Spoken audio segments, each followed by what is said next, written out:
ভালো থাকতে আপনার ছেলে যদি রাস্তার লোকজনের সামনে মেয়েদের গায়ে চা ঢালার সাহস দেখাতে পারে।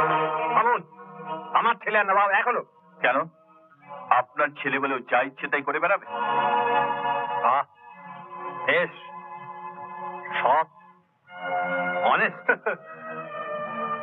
তা ক বছর হলে পোশাকটা গায়ে চড়িয়েছেন? মাস ছয়েক।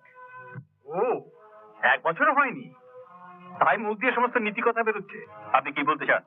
বলছি নবাব আমার ছেলের রক্ত ঝরিয়েছে, এর দাম ওকে দিতেই হবে। রক্তের দাম আদায় করতে গিয়ে নিজের গদির দাম কমাবেন না স্যার। ভুলে যাবেন না আপনি দেশের মন্ত্রী। ওটা আমি ভুলিনি, ভুলে গেছেন আপনি। আর আপনি বোধহয় এও ভুলে গেছেন এই ভুলে যাওয়ার ফল কি হতে পারে। জানি, ট্রান্সফার। আপনি জানাবেন এসপি কে, এসপি জানাবে তার উপরওয়ালাকে। তারপর একদিন আমাকে এখান থেকে ছেড়ে চলে যেতে হবে।